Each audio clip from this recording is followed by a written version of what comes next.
itu masa kecilnya setangguh apa sampai punya cita-cita seperti itu. Tapi bayangin di masa depan ini bisa menciptakan generasi yang super tangguh karena masa kecilnya udah seberat itu.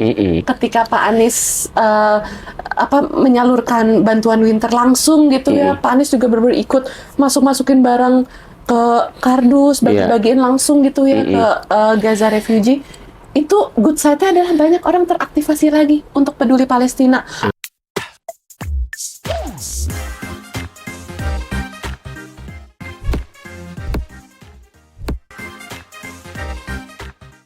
Assalamualaikum warahmatullahi wabarakatuh. Ketemu lagi dengan saya Kozin Amiroti, Podcast Pejuang, podcastnya para pejuang.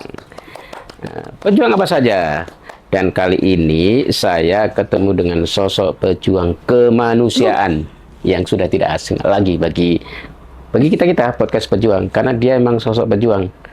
Ciki, apa kabar Ciki? Baik, Pak Kosin. Saya kira ini sosok yang biasa ngebajak podcast pejuang saya, Pak. Iya. Sosok pejuang, pembaca podcast pejuang gitu.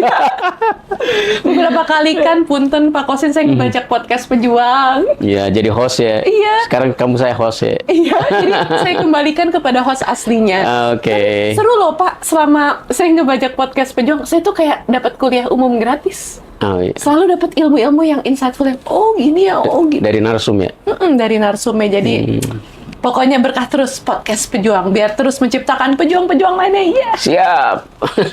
Kapan-kapan nanti jadi host terus lah. Ini masih jet lag? Masih rada sih. Rada. Angin lebih masuk tepat angin ya, ya. Dingin banget. Iya, karena dingin ya. Jadi kamu baru pulang nih dari Yordania ya. Baru pulang. Sama Pak Kosin juga. Karena host kan jangan diceritain hostnya, kamu yang cerita dong. Oke, siap Pak. Jadi baru bagi-bagi sembako nih katanya nih. Waduh, sembako tuh kesannya image-nya gimana banget Pak. Bantuan winter. Bantuan winter ya. Winter Extreme Program. Iya, Winter Extreme Program. Karena memang sekarang image sembako itu jelek banget ya. Iya. Gara-gara itu tuh, gara-gara politik ya. Ini juga makan siang gratis jadi jelek. Iya. Tadi ya aku kaget, Pak Kosin kok bajunya gitu? Oh ternyata ada bagian abu-abunya. Abu-abunya dong. Tidak ada yang namanya makan siang gratis. It is true ya. Itu kan kata-kata mutiara bukan ya? No free lunch. Iya, no free lunch. Iya benar tuh kata-kata mutiara dari zaman dulu kan? Iya benar-benar. Soalnya aku ngeliat sekarang fenomenanya, ini nih ada banyak efisiensi tapi ada banyak penggendutan di sektor lainnya. Takutnya nih efisiensi dipakai buat untuk gendutin yang lain. Makan siang gratis ya. Maksud aku ini tuh masih harus banyak banget dipikirkan sih sebelum diputuskan sama pemerintah segala kebijakan-kebijakan ini. Nah, soalnya kalau efisiensinya di bidang pendidikan nih misalnya, itu kan dampaknya bisa lama Pak. Oke. Kita jangan ngomong politik nih. Agak sensi nanti. Maaf. Tapi kita kembali ke soal tadi, kamu kan juga ngasih makan siang. Ya sembako kan. Ngirimin tadi winter itu kan. Bukan hanya makan siang, artinya ngasih makan nih. Ngasih bantuan ya kemarin ya. Datang dari Indonesia dengan rombongan, termasuk dengan dengan Pak Kosin, Pak Anies. Ya, ngirim bantuan ke warga Palestina yang mengungsi Gaza refugee ya. Iya, yang mengungsi di Jordan itu. Camp Wehdat. Jadi apa yang kamu kasih waktu itu dan dari mana bantuan-bantuan itu? Jadi yang dikasih itu sebenarnya ya emang it is sembako sih Pak. Cuman emang image sembako kan udah rada-rada ya. Tapi kan ini non politis, ini sosial ya kan? Jadi ini adalah mungkin bantuan winter. Supaya mereka bisa bertahan di kala winter. Isinya tuh emang kayak bahan baku makanan, minyak goreng, cookies, ada beras, dan lain sebagainya, susu. Ada banyak lah, satu box itu lumayan banyak dan lumayan berat gitu. Dan itu semua hasil dari donasi simpul-simpul relawan Pak Anies. Ada turun tangan, ada humanis, ada JMB. Iya, Jakarta Maju Bersama. Banyak banget ya. Yang waktu itu kita galang kan bareng-bareng sama Pak Kosin juga. pada saat Irbit Expo itu. Irbit Expo dari para mahasiswa Indonesia yang kuliah di Jordan. Mereka juga fundraising ya, dapat sponsor. Ada Basnas juga saya lihat. Iya, ada Basnas. Ada Basnas. Logonya ada banyak, bisa dilihat sih. Iya, nanti ada ya. Gitu. Dari juga tim peduli. Iya, tim peduli. Nah, implementatornya itu, Masya Allah tim peduli. Dan tim peduli juga ikut chip in banyak banget, Masya Allah, bantuan dari mereka. Dan mereka tuh ini banget loh, gercep banget, Pak. Bener. Kirim bantuan. Jaringannya luar biasa kan? Jaringannya luar biasa, dan teman-teman diaspora Indonesia ikut bekerja di tim peduli juga. Aduh, Masya Allah. Mereka itu bisa kenal dengan jejaring-jejaring di pemerintahan Jordan. Iya, keren banget. Bener-bener aku tuh ngerasa yang ngeliat teman-teman tim peduli diaspora Indonesia di Jordan yang ikut tergabung dalam tim peduli, mereka tuh ibaratnya udah kayak garda terdepan Indonesia kalau mau ngasih bantuan dari perbatasan Jordan West Bank gitu. Aduh, Masya Allah, Pak, mereka luar biasa ya. Tim peduli top, Pak Eko and friends top. Nah, Cik, ini kan sebenarnya sama-sama sembako. Tapi apa sih pentingnya sembako ini buat warga Palestina tadi? Penting, Pak, buat bertahan hidup, Pak.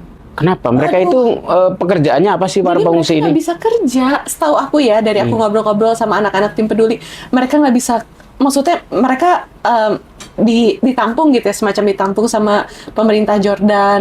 Tapi mereka nggak bisa kerja, dan kalau ada sakit-sakit keras juga nggak di-cover gitu. Iya, dan ada banyak kayak... jadi mereka kalaupun kerjanya itu sektor informal ya berarti ya? Iya, buruh kasar kalau nggak salah. Jelas, karena mereka bukan warga negara Jordan ya. Tentu nggak bisa kerja resmi ya. Kerjanya istilahnya buruh kasar, kemudian juga tidak tetap. Jadi memang makanan ini jadi sangat membantu. Apalagi di musim dingin. Kemarin suhunya berapa, Cik? Pas kita bagi-bagi -2, Pak. -2 ya kita. Pak, lihat tuh, saya udah tumpuk-tumpuk berapa lapis sampai susah gerak. Cuma daripada menggigil. Nggak kuat saya. Tapi itu yang saya amazed ya. Saya tuh udah pakai berlapis-lapis masih kedinginan. Mereka tuh kadang lapisnya cuma 2 lapis yang kayak seadanya gitu, bener-bener itu udah kuat banget. Nah ini, Cik, saya mau cerita kenapa makanan-makanan ini penting dan perlu disimpan di rumah mereka. Karena memang agak berbeda ya, kalau di Indonesia semiskin-miskinnya orang, ya kan, karena kita ini tropis, keluar jualan tisu, jualan apa kan bisa ya? Iya, ke jalan itu bisa jualan ya, atau ngegocek. Betul. Lah kalau di sana disedingin begitu kan nggak bisa jualan di kaki 5 ya? Iya, nggak ada juga sih, Pak. Nggak ada kaki 5 kan? Yang ada. Iya, kalau nggak bisa makan ya benar-benar nggak bisa makan kan? Emang berarti bantuan Winter Extreme tuh sepenting itu. Sepenting itu. Makanya aku ngelihat juga kemarin banyak banget lembaga kemanusiaan lain yang berlomba-lomba ya untuk memberikan hadiah terbaik untuk para Gaza refugee, karena di sana tuh aku juga sempat ketemu sama teman-teman pegiat Palestina yang sama, malah kita ketemunya di Jordan waktu itu malam-malam ngobrol. Sama dari Indonesia? Iya, sama-sama dari Indonesia. Ada juga yang nyamperin Pak Anies ngobrol, Farouk namanya dari Golden Future, dan ada teman-teman dari simpul kemanusiaan lainnya gitu ya. Ada juga beberapa yang pengen ketemu Pak Anies, cuma nggak nemu waktunya karena padat kan. Jadi sebenarnya pada saat bersamaan selain rombongan kita juga banyak rombongan-rombongan. Jadi Indonesia ini luar biasa ya. Masya Allah ya, orang-orang Indonesia tuh emang giver ya, majority giver, dan mereka tahu ini ada kemuliaan dalam memuliakan orang-orang Palestina, apalagi Gaza refugee, dan berlomba-lomba sebelum masuki Ramadan ingin memberikan hadiah terbaik untuk bekal mereka memasuki Ramadan. Jadi we are blessed to be Indonesian. Dan kasih hati yang baik gitu kepada orang dan Indonesia. memang itu survei membuktikan. Jadi ada namanya World Philanthropy Index, sebuah survei di dunia yang mengukur tingkat filantropi masing-masing negara. Indonesia selama berpuluh-puluh tahun selalu nomor 1, selalu juara. Artinya apa? Memang sudah bawaan bangsa Indonesia ini suka memberi. Giver ya. No matter they are rich or not, tapi memang bawaannya gitu. Tapi ada pertanyaan sih, Cik. Pertanyaannya, ya ini juga ditanyakan juga ke Mas Anies, ke yang lain itu ya. Lah kan di Indonesia masih banyak kekurangan, ngapain ngasih bantuannya ke luar negeri, ke Palestina? Aduh, itu udah sering banget juga ke aku. Gimana jawabnya? Oke, jawabnya adalah menurut aku itu nggak apple to apple sih. Kayak bahkan mungkin sebenarnya orang yang membantu Palestina juga udah banyak membantu kebutuhan dalam negeri kalau ada kebencanaan dan lain sebagainya. Kita lagi efisiensi, Cik, lagi efisiensi nih. Ngapain ngirim bantuan ke luar negeri? Itu kan soal kebijakan pemerintah, tapi kita sebagai rakyat, warga, makhluk yang harusnya melakukan sesuatu yang apa ya? Ya, sebagai Muslim ya, karena ini kan konteksnya juga Ramadan gitu, rahmatanil alamin gitu ya. Kita juga harus mikirin ada umat-umat Muslim lainnya yang mungkin nggak bisa ngejalanin Ramadan seperti seconvenient kita. Iya, bener ya. Maksud aku itu nggak saatnya membanding-bandingkan sih. Iya, tadi ya nggak punya kita di sini itu tetangga masih deket. Iya benar. Ya kan ya, kalau di sana kan tetangga jauh ya rumah-rumahnya itu ya. Iya, bahkan ada lagu ini apa orang bilang na na na na na na na na. Orang bilang negeri kita negeri surga. Iya, apa kayu Kayu jadi dan tanaman ya kan. Jadi nanam batang kayu singkong aja. Iya, bukan lautan, hanya kolam susu. Itu apa jadi lagu? Enaknya kalau baca gini kan kalau dia bisa nyanyi. Saya kalau nyanyi orang pada lari, Cik. Jiwa dangdut saya, maaf Pak Kusut. Iya, cuman maksud aku Indonesia tuh sebenarnya tuh makmur ya.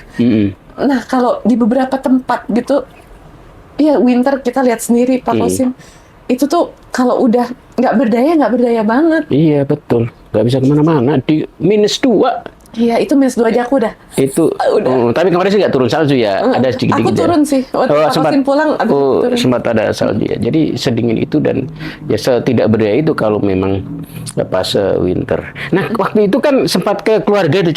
Iya. Keluarga Palestina, keluarga Gaza. Petani ya. Keluarga Gaza, iya petani yang dia datang ke situ kan belum lama ya setelah peristiwa 7 Oktober kan. Iya benar. Dan aduh itu kasihan banget sih Pak. Jadi bener-bener kita tuh ngelihat kayak gambaran sebuah keluarga yang dulunya berdaya, petani berdaya di Gaza. Tanahnya gede, luas. Tanahnya gede, rumahnya juga mapan, berapa lantai kok. Masya Allah. Tapi tiba-tiba harus merelakan itu semua. Iya, dihancurin. Ya nggak rela sih sebenarnya. Iya, pastinya dihancurin sama Israel.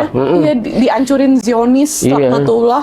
Dan akhirnya menjadi pengungsi di Jordan. Itu keluarga itu kasihan banget. Betul, kasihan. Jadi adik si bapaknya ini, ingat nggak bapaknya kena mental? Iya, aku baru sadar dari Pak Kosim. Dikirain itu karena winter kedinginan. Ternyata itu kena mental ya. Kan waktu kita temuin, karena kedinginan. Itu kan malah istrinya yang aktif, nyambut kita. Neneknya juga. Neneknya, suaminya tiduran doang. Iya. Kan nggak sopan banget ya, ada tamu tiduran doang. Kasian. Aku juga awalnya bertanya-tanya, ini bapaknya gimana sih? Kepala keluarganya malah tiduran doang, nggak kasih penghormatan kepada tamu gitu.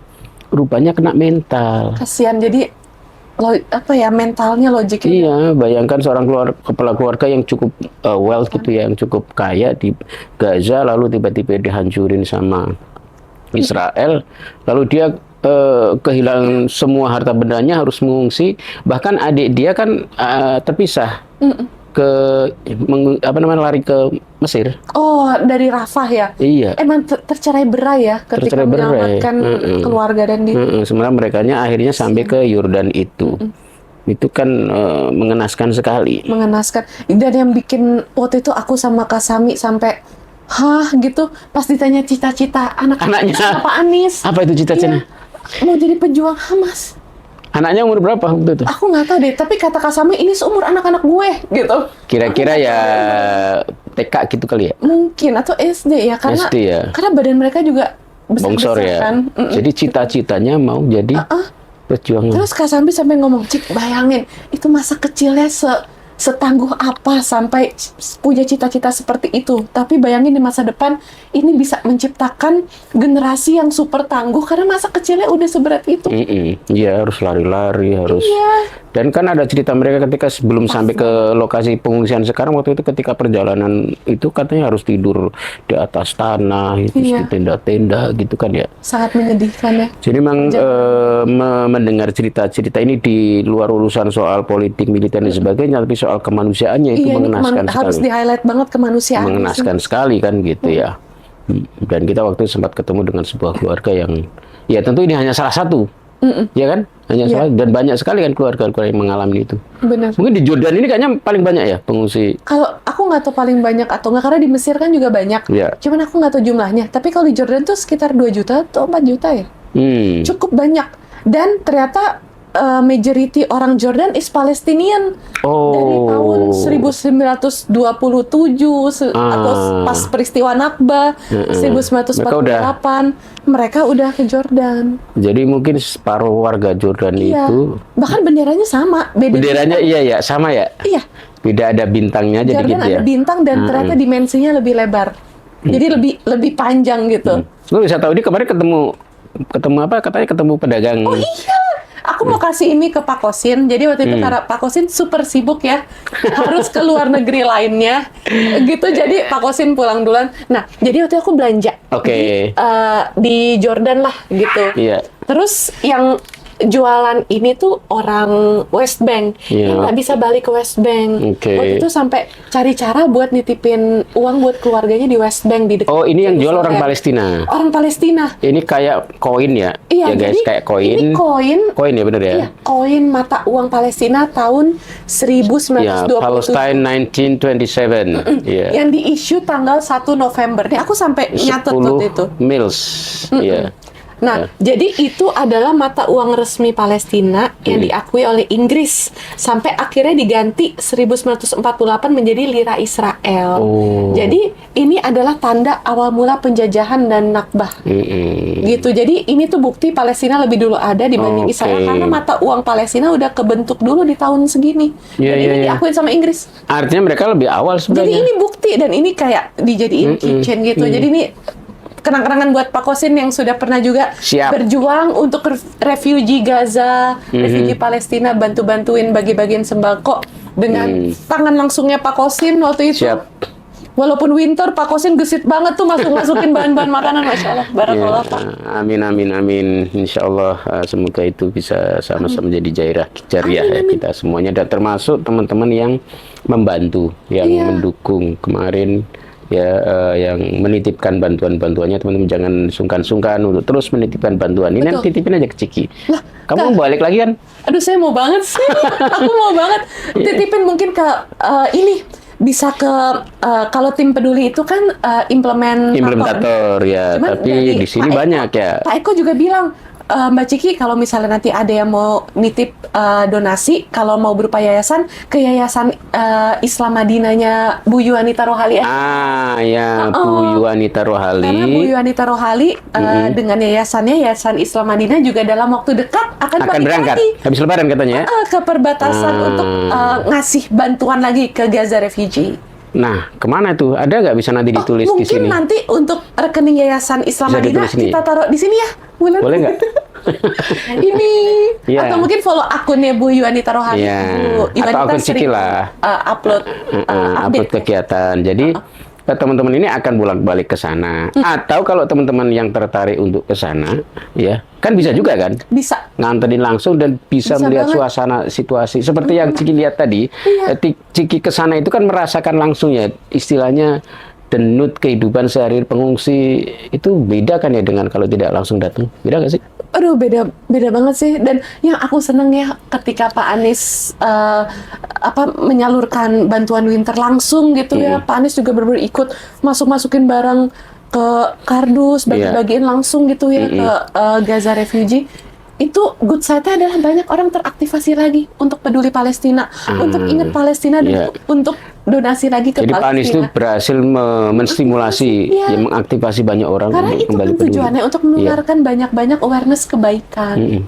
BTW selain ngasih tadi bantuan ke Palestina yang dilakukan oleh Pak Anies, kamu dan teman-teman itu apa lagi di sana ketika di sana ya? Wah, banyak kan kegiatan-kegiatan lain. Ngisi di ini Yarmouk University. Yarmouk ya. Ngisi acara ya, diskusi diskusi dan lain sebagainya. Terus apa lagi? Ketemu dengan Mufti. Ketemu Mufti, Masya Allah, Muftinya diskusi dengan Pak Anies. Iya, bayangkan ya, jadi ya dia sih sekarang bukan pejabat pemerintah, bukan apa-apa, tapi langsung ditemuin oleh aku bingung. Mufti tertinggi ya. Kenapa orang-orang itu mau ketemu Pak Anies gitu? Iya. Masya Allah, mau berdiskusi, membuka banyak ruang diskusi yang kita bisa saksikan langsung. Dan kalau aku tuh ya, yang bikin aku seneng kalau ada kesempatan membersamai Pak Anies ada, aku kayak pinteran dikit, Mas Kosin. Iya, kemarin itu ya. Kuliah gratis, asli denger Pak. Sesimpel, aku tuh suka cara Pak Anies bertanya. Karena jawabannya tuh bener-bener bisa dikulik jadi jawaban yang bagus gitu. Gimana ya ngomongnya ya? Enggak, kemana ada yang komen begitu. Kan biasanya gini nih, kalau pejabat ketemu dengan pejabat lain di luar negeri itu biasanya kan kebanyakan basa-basi ya. Ini enggak Kemudian sih. Ini kalau Anda sih diajak debat ya? Iya. Iya nggak sih, dalam tanda kutip? Sama mufti. Muftinya diajak debat nggak sih? Iya. Saya tuh nggak. Tapi seru banget. Lu kan ketemu mufti, jangan diajak debat dong ya sih. Dalam tanda kutip kayak debat. Iya benar-benar. Adu argumentasi kan. Diajak adu pikiran. Kayak challenging gitu Bu. Akhirnya kan Keren banget menurut aku. terpaksa ya bukan terpaksa, ini mufti pun akhirnya ngomongnya pun yang memang high quality gitu ya, yang Tapi jadi kita yang ke nontonnya show. jadi seneng ya. Iya, jadi ke show up ternyata mufti ini juga gemilang cara berpikirnya. Ntar kita tayangin kok, ya kan? Mau ditayangin kan? Nanti ada rekamannya. Iya, itu bagus banget sih. Itu selain itu terus lecture, ketemu mufti. Yang kayak desak Anis tapi anak-anak Ada, Jordan. oh ya, Itu juga ada. pertanyaannya sengit-sengit itu. Iya, ada sekitar berapa? Sekarang itu katanya jumlah mahasiswa yang ke Jordan itu naik drastis. Iya, kebanyakan dari pesantren gitu-gitu. Iya, 1.000 lebih katanya. Dari yang tadinya hanya 200-300 sekarang meningkat drastis. Tapi aku tuh seneng ketika di Jordan, aku tuh kayak ngelihat bentuk-bentuk calon pemimpin yang cendekiawan, ini juga somehow erat dengan keislaman. Religius gitu ya. Itu aku banyak temu di Jordan dan mereka tuh banyak yang drive-nya tinggi dalam mencari ilmu kan. Ini anak-anak mahasiswa kita yang kuliah di sana itu ya. Mahasiswa diaspora Oh, kamu Indonesia rasain di itu ya? Jordan. Karena aku kan banyak blend in sama mereka kan. Oh iya ya, lu Aku juga banyak. tidurnya kan di apartemen sama mereka. Oh. Kan aku rakyat mas. Jadi malu nih gue. Nggak apa-apa. Tapi aku seneng. Aku jadi paham banget denyut-denyut Iya. kehidupan mereka tuh, masya Allah. Jadi mereka itu memang intelektualitasnya tinggi, lalu kemudian tercelup dengan nuansa keagamaan yang dalam. Dan hidup di negara orang tuh nggak mudah. Iya.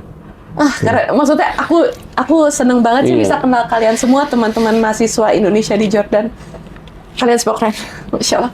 Oh iya, Cik, lu kan bikin apa sih? Baju, ornamen, Iya. aksesoris yang hubungannya dengan Palestina. Palestina. Saya kemarin juga salah satu yang jadi model ya? jadi modelnya. Jadi modelnya. Tapi ketika di sana lu kan juga banyak tuh bagi-bagiin pin apa gitu-gitu ya. Ya kecil-kecil. Ya, kenapa kamu bikin begitu? Suka. Apa? Suka aja. Saya suka gambar Pak Kosim.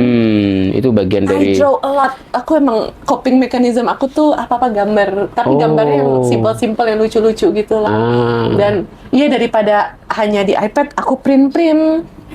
Jadi kayak baju-baju gini dan emang ibuku tuh kan ibuku juga into gerakan-gerakan Palestina nih. Ini aku sampai pajang sebagai pengingat gitu. Iya. Kayak kadang kalau kangen ya udah gambar tentang Ya Palestina. Allah. Dan ibu tuh cerita untuk urusan Palestina, ibu cerita tuh di meja makan gitu, itu nafasnya harus panjang Ade, makanya ibu tuh seneng Ade bikin kayak isu Palestina ini dibikin pop culture, ditaruh ke barang-barang yang bisa dipakai daily gitu, jadi orang tuh bisa ke-remain itu secara daily basis, sesimpel dipakai aja tuh kan bisa nge-remain orang dan menunjukkan keberpihakan.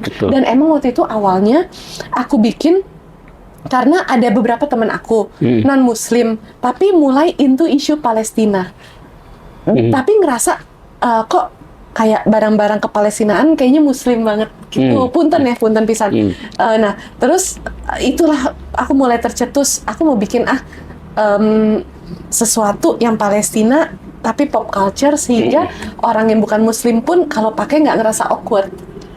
Dan akhirnya dipakai. Waktu itu sempat dipakai ini vokalisnya Hindia Bhaskara, jaket Palestina aku, tulisannya being human is given but keeping our humanity is a choice. Terus juga sempat ada produk Cikigo yang dipakai Cia, vokalisnya band Reality Club.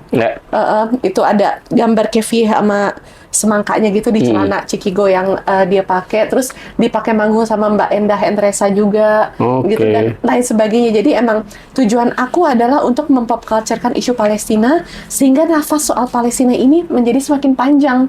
Kita lihat soal kemanusiaannya. Walaupun sebagai Muslim itu penting ya membela Baitul Maqdis, Ardul Muqaddas, Ardul Mubarakah. Tapi isu kemanusiaannya pun ya ini yang harus terus digaungkan karena sebagai manusia yang terjadi di sana itu nggak manusiawi banget.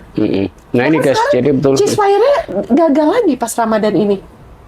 Kemarin tadi pagi aku ngeliat update beritanya. Jadi kan emang ini kayak narasi kepalsuan Zionis nih harus terus dikalahkan sama narasi kita Iya, yang harus konsisten kita suarakan. Dan akan maraton. Betul. Dan Artinya kalau maraton persiapannya juga persiapan maraton. benar-benar Pak. Yang ya benar menarik. Jadi teman-teman kalau hal-hal perjuangan ini jangan melulu harus teriak-teriak yang mengepalkan tangan, tapi harus sesuatu yang kita desain dalam model pop culture-nya gitu ya, supaya long lasting itu. Ya salah satunya. Juga harus sih. Teriak ya, tapi maksudnya jangan itu saja kan gitu ya. Jadi harus ada variasi lain, apalagi juga generasi terus berkembang kan.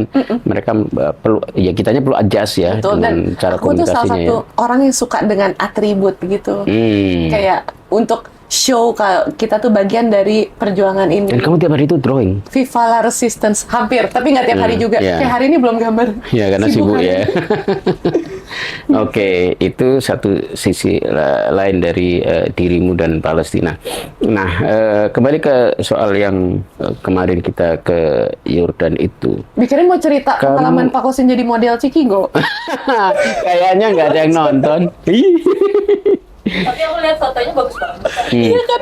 Aku nanti mau upload lagi masukin HP dulu biar bisa dong. Aku baru upload. Oh iya? Tapi aku set time, jadi tapi asik. Ya, jam 3 ini udah naik nih. Jam 3 ini udah naik. Mau collab denganmu nggak? Mau dong, Cikigo. Ganggu nggak nih? Oh Cikigo ya, Cikigo ya. Oke. Seneng banget tuh. Nah, tadi kamu cerita katanya kamu sempat mau dititipin duit. Sama orang itu ya. Waktu beli ini kan ya? Iya, cuman ya akhirnya enggak kan, emang aku kan tujuannya bukan ke Yerusalem, bukan ke West Bank. Jadi orang akhirnya, itu anak-anak tim peduli ini bantuin. Ini penjualnya ini maksudnya pedagang Palestina. Ada banyak banget orang Palestina yang berjualan. Jadi ribat mereka itu adalah dengan berjualan, bahkan di dalam Yerusalem atau West Bank. Karena di bukan beberapa sih, kayak majority kondisi kalau kita ke Yerusalem atau ke West Bank itu, kata teman-teman aku yang udah berhasil masuk ya, kita tuh nggak bisa serta-merta langsung kasih donasi, nanti ketangkep atau kayak bakal digimanain gitu. Jadi cara untuk kita membantu kayak semacam ribatnya itu adalah dengan belanja barang-barang mereka, jualan mereka. Karena mereka pajaknya tuh gede banget, sampai PPN itu 30%-an. Wah, ngalahin PPN kita ya? Iya, Indonesia lewat. Tapi emang Israel zolim banget ya, astagfirullah. Dan banyak keluarga-keluarga yang ditangkap dengan alasan yang sebenarnya sepele banget.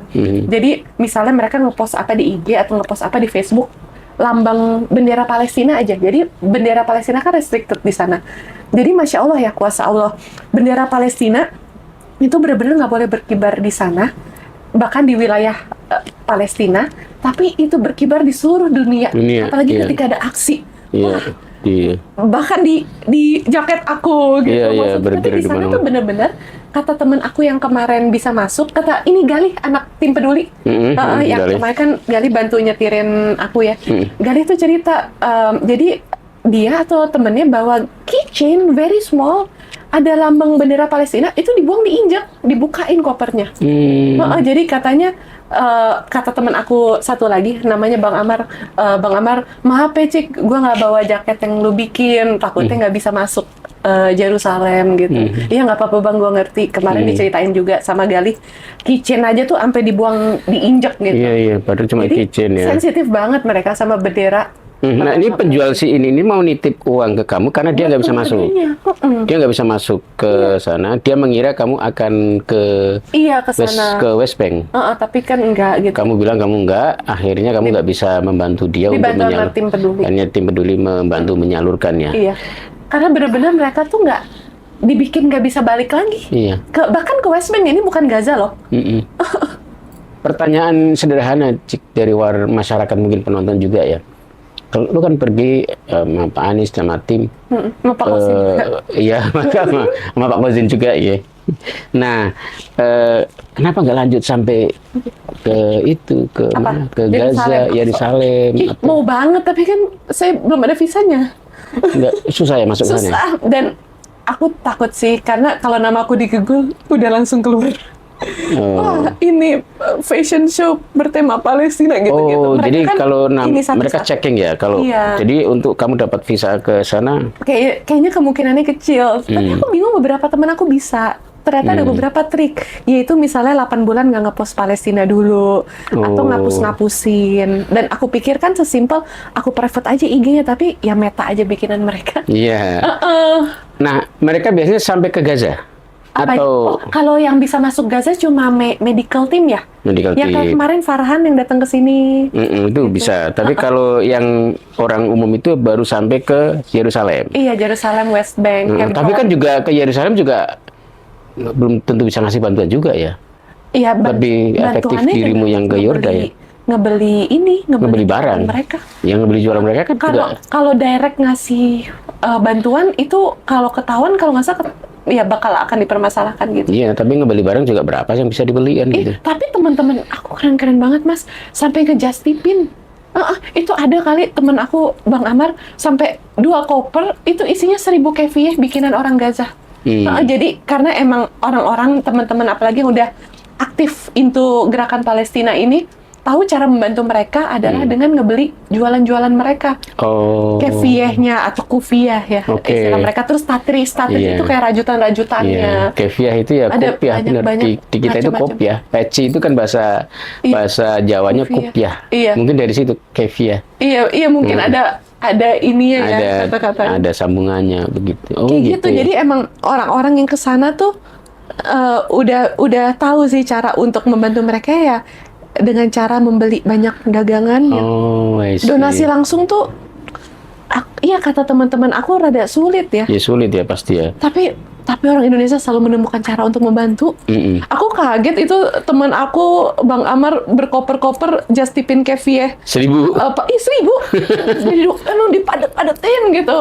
Padahal pengirimannya juga kalau nggak salah berapa juta sendiri. Cuman orang-orang willing untuk patungan karena tahu itu cara membantu langsung masyarakat di sana.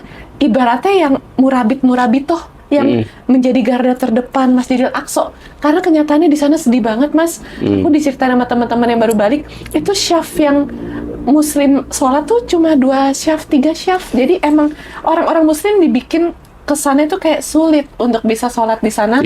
Padahal sebenarnya kalau kita punya kemampuan, kita punya uang, kita berdaya, yuk kita coba apply visa untuk menghidupi Masjidil Aqsa. Dan sholat di sana gitu. Karena takut aja kalau semakin dikit syafnya akan semakin mudah untuk dikooptasi atau diambil. Karena itu yang terjadi di Masjid Hebron itu yang Masjid Nabi Ibrahim atau Musa ya. Itu udah setengah dijadiin sinagog, setengah buat orang Muslim sholat. Tapi temen aku Muslim yang sholat di sana itu udah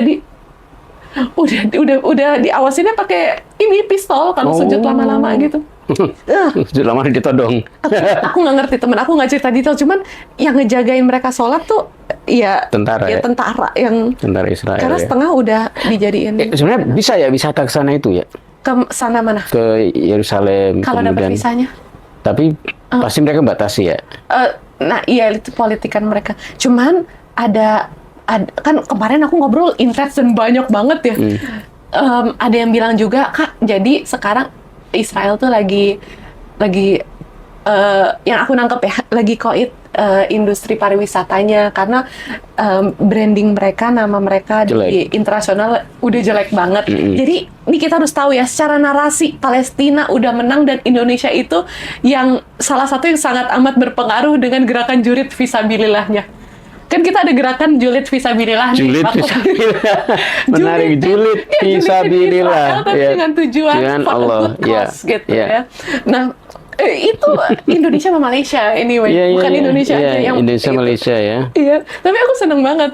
Bahkan ketika aku ngebela Palestina di forum-forum bukan forum ya, di postingan internasional yang nge-backup aku kalau ada orang-orang Hasbara Project yang Israel ngebantai aku, itu orang-orang Malaysia gitu. Kayak seru banget ini Julid Fisabilillah. Jadi lo sebenarnya nggak sendirian, nggak hanya Indonesia, artinya orang dari Malaysia, mungkin dari beberapa negara lain itu terkoneksi dan saling membantu ya. Jadi bukan jihad fisabilillah, Julid Fisabilillah. Iya, Julid Fisabilillah itu istilahnya, istilah Indonesia Malaysia yang udah lama berkecimpung di memperjuangkan isu Palestina ini. Nah, karena Julid Fisabilillah itu, kita tuh sebenarnya udah memenangkan narasi global. Jadi Israel nih sebenarnya secara narasi udah kalah, tapi emang mereka kuat secara secara gun, senjata ya, arm ya. Iya, yang kayak gitu-gitu ya. Iya. Nah, secara logistik kali ya. Ya logistik, ya sebenarnya kan backup ya, Amerika. Nah, jadi karena itu pariwisatanya jadi turun banget. Mereka butuh pemasukan dan ternyata pemasukan ini kata beberapa teman aku yang kemarin di Jordan teman-teman tim peduli juga, pemasukan paling banyak tuh dari orang Islam yang mau ke Masjidil Aqsa. Jadi sebenarnya kita bisa dorong dong. Ini Ramadan ini misalnya orang kalau ini sebenarnya saat yang tepat sih karena Israel butuh pemasukan. Ada nggak sih program umroh yang rutenya Yerusalem? Banyak banget. Baru ke Mekah ada ya? Mungkin sendiri-sendiri ya. Yerusalem, Mekah gitu biasanya. Karena itu fisik juga sih. Kalau digabungin capek banget kasihan. Tapi kan banyak juga yang transitnya di Doha, transitnya di Turki. Turki lebih jauh. Iya benar juga. Iya kan? Iya benar. Kan banyak yang ke Turki dulu tuh, deketin Eropa ke Istanbul baru. Soal visa deh, makanya nggak bisa digabung. Jadi ada teman aku, influencer juga waktu itu, Hamidah, kalau nggak salah Hamidah Ramayati, yang waktu itu dari Jordan sama Kak Ratna Galih sama Kak Zaskia di Amerika. Nah, Hamidah nih nggak ikut ke Yerusalem karena lagi apply visa. Visa buat ke Mekah buat urusan haji atau apa yang kayak gitu-gitu. Jadi nggak bisa. Jadi karena ini soal visanya deh kayaknya. Oh iya. Jadi kalau kita mau paket umroh yang ada Yerusalemnya susah ya. Karena dua-duanya memerlukan urusan visa yang ketat, rada tight gitu kayaknya ya. Makanya kalau travel ya langsung ke Yerusalem. Aku nggak pernah lihat sih ada paket umroh plus Yerusalem. Iya benar. Kayaknya gara-gara soal visanya. Kalau ada kan keren banget, pasti banyak yang minat itu kan. Iya, tapi memang ini saat yang tepat untuk kita menghidupi Masjidil Aqsa sih, karena Israel tuh lagi. Tapi jadinya bantu dua-duanya dong. Bantu Israel sama bantu. Nah, sebenarnya kemarin nih ini yang sempat aku bahas sama teman-teman aktivis Palestina lainnya. Kayak soal perjuangan Palestina ini banyak kebagi-bagi kubu juga. Ada kubu yang nggak mau mengunjungi Masjidil Aqsa sampai Masjidil Aqsa merdeka karena nggak mau uangnya itu dipakai untuk visa Israel. Tapi ada juga yang ya gimana pun kita ya dengan alurnya lagi begitu, dia berjuang lewat Instagram yang punya juga Meta gitu. Ya mau Masjidil Aqsa, kita harus menghidupi Masjidil Aqsa karena chef-chefnya makin tipis. Tapi ya daripada benar-benar mati, hanya dengan cara itu pakai visa lewat Israel yang memungkinkan kita untuk menghidupi Masjidil Aqsa, dan di sana kita ribatnya tuh belanja, jualan-jualan orang Palestina yang bertahan hidup di sana gitu. Jadi emang ini masih banyak kebagi-bagi beda pendapat ya. Tapi kalau aku punten pisan ya, aku semua tuh teman, benar-benar semua aku anggap teman, masya Allah. Kita bareng-bareng di sini. Jadi ya kalau aku ya selama kita bisa, tujuan utamanya adalah sampai Palestina merdeka dan menghidupi Masjidil Aqsa kan Baitul Maqdis nih tujuan utamanya. Dan gimana pun juga orang-orang Gaza ini semacam orang-orang garda terdepan yang membela Masjidil Aqsa. Jadi ya dengan cara apapun kita lakukan aja. Sorry ya Pak Kosin, aku tuh kalau ngomongin Palestina semangat ya. Wholehearted banget, sepenuh hati. Ya makanya aku bilang, saya tadi baru nulis status di Instagram itu bahasanya itu Ciki yang memang ditakdirkan di barisan paling depan para pecinta Palestina dan pasti akan selalu menyintai siapapun yang mencintai Palestina. Saya tulis begitu di Instagram. Tapi makasih banyak ya Pak, kemarin kesempatannya, Masya Allah, akhirnya aku ada experience langsung. Aku tuh pertama kali meluk anak-anak Palestina, aku nangis. Maksudnya your first time ya? Kan waktu itu kan Pak Kosin sama Panis masih di Qatar kan, aku kan duluan kan warm food gitu. Dan sekaligus cek ombak kan beberapa kali. Ini pertama kali aku meluk anak Bumi Syam, dan bukan Palestina aja, anak-anak Suriah juga. Masya Allah. Oh iya, di situ ada pengungsi Suriah ya? Jadi ada di beberapa camp yang nyampur gitu. Itu aku nangis. Dan mereka tuh manis banget. Ada yang bikinin aku, mungkin sebelumnya ada relawan lain. Jadi aku lupa. Jadi aku kan ngobrolnya ditranslate karena orang ngomong bahasa Arab kan, aku rada Timur Tengah. Lu kan ada darah-darah. Aku India, darah India ya, dia mirip-mirip lah ya. Orang tuh ngomong Arab pede banget ke aku tuh ngangong-ngangong gitu. Akhirnya ternyata mereka relawan dari apa-apa gitu, dan misalnya baru bikin kegiatan bikin manik-manik gelang Yeah. sama anak-anak, terus Yeah. anak-anak Gazanya, anak-anak Suriah tuh pakein di aku gelang, jepit, jadi aku Yeah. rame banget tuh, rencem gitu. Oh ya, sempat nyanyi juga lu kan? Nyanyi Iya, apa tuh? nyanyi. Yang Masya Allah sih. Dirira apa sih? Iya, ukulele. Aku Iya. tinggal tuh buat anak-anak tim peduli, Oh, iya. biar lebih banyak manfaatnya. Kalau kita kan gampang ya beli Tapi memang ukulele. anak-anak, menurut saya sih anak-anak Palestina itu, Yang aku lihat ya. tuh seorang anak tidur di atas ukulelemu. Iya, lagi. Tidur di atas, ini nggak mikir apa ya, rusak. Tapi nggak apa-apa sih. Sebenarnya it's Tapi itu momen di kita mana bisa beli lagi kan di sini. kan pada kena cancer ya di rumah sakit cancer itu loh. Cici itu kan Ya, di Hussein cancer. Jadi di Jordan Ya Allah, ini Masya Allah. ada rumah sakit cancer yang memang disitulah anak-anak Palestina yang kena cancer itu dirawat. Betul. Jadi sekarang itu mereka nampung hampir 100 lebih kalau nggak salah. Wah, banyak. Ya, 100 anak Palestina yang terkena cancer dan dengan perawatan terbaik Betul. di rumah sakit itu. Rumah sakit itu di bawah yayasan, yang yayasan itu keluarga kerajaan lah ya. Lalu si yayasan ini fundraising untuk membiayai pengobatan ya. Iya. Dan kemudian mereka juga menyediakan tempat. Jadi selain perawatan Hotel cancernya, Al-Fanar ya? kemudian ada hotel ya yang Yang disediakan diperuntukkan untuk khusus. keluarga yang mendampingi si anak ini ya. Masya Allah, iya betul. Betul banget. Dan itu ternyata banyak yang kanker karena kena radiasi bom.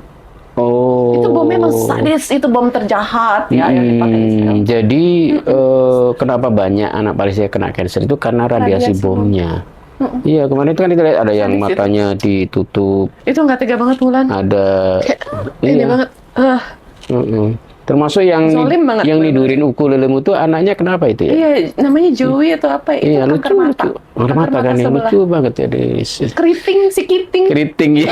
Aku manggil Kiting, dia nyaut lagi. Gitu, karena aku nggak bisa bahasa Arab. Iya. Kiting gitu. Lalu nanti kalau ada fotonya diselipin tuh, bagus tuh. Iya, Iya, ada foto nanti aku kasih juga. ada macam-macam, banyak sekali kita kemarin nemuin kan. Dan aku rasa mungkin brutal karena mereka tuh butuh kasih sayang itu. Untuk kasih sayang ya. Oh, karena emang bener-bener nempel-nempel gitu kan. Iya, enggak brutal siapa sih? Apa ya, kalau kita itu mungkin atraktif, Dan mereka tuh aktif. suka banget kita samperin, itu Iya, Anis suka banget. digantungin. Dipanggilnya Ami ya. Ami gitu. Ami itu artinya paman ya. Aku Ya, paman, baru paman, tahu iya. loh. Ami kok Ami. Anis dipanggil Ami.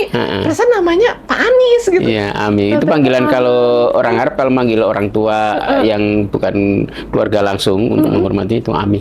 Ya paman, kalau kita om lah. Iya. Om gitu kan. Pak D gitu kan. Iya, Pak Anis juga digantungin. Iya. Wah, gue juga, Pak Kosin juga. Tapi, di situ, ya maksudnya, aduh, apa ya, semacam kehadiran pun itu dibutuhkan sama mereka sih. Waktu itu ngeresmiin itu kan ya. Apa sih ngeresmiin perpustakaan ya?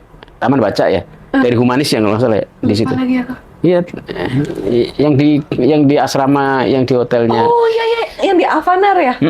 Iya, Itu kan iya. resmiin, bukan resmiin, Pak Anies meresmiin itu kan. Iya, semacam itu. Itu, Taman maaf Pak, Baca. aku rada, ini soal aku digantungin anak-anak. Iya, lo sibuk banget ya nyanyi aku. apa, kacamatanya ditarik gitu kan. Karena warna-warni sih. Iya, Kayak aku terlalu colorful.